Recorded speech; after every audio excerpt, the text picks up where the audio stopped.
Dneska si spolu urobíme domáci burger. Pomelieme si hovädzie, ja som použil hovädzie pliecko.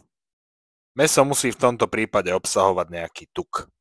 Na dochutenie mäsa tu mám SPOG od MMGčka, 1,5 čajovej lyžičky, cca na 3/4 kg mäsa. Najlepšie to premiešaš holou rukou. Nakrájame si zeleninu, v mojom prípade iba červenú cibulu a paradajku.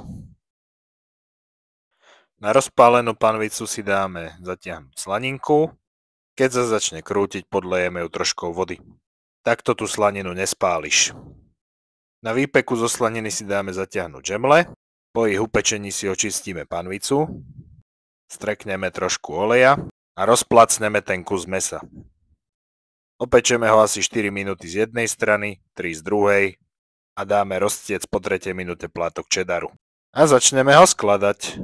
Spodok si potrieme slaninovou majonézou, prípadne iným burgerovým dipom.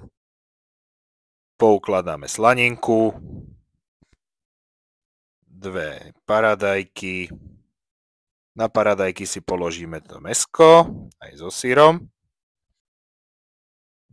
Na syr cibulu, červenú, na kolečka nakrájanú, poriadne, ja ju mám rád. Kto chce niečo ostrejšie, tak jalapeňo z papričky tomu vôbec neublížia. Zakápneme barbecue omáčkou a burgerík je na svete. Na záver dodám len svoju myšlienku, ktorá znie nasledovne. Dobrú chuť a vidíme sa na budúce.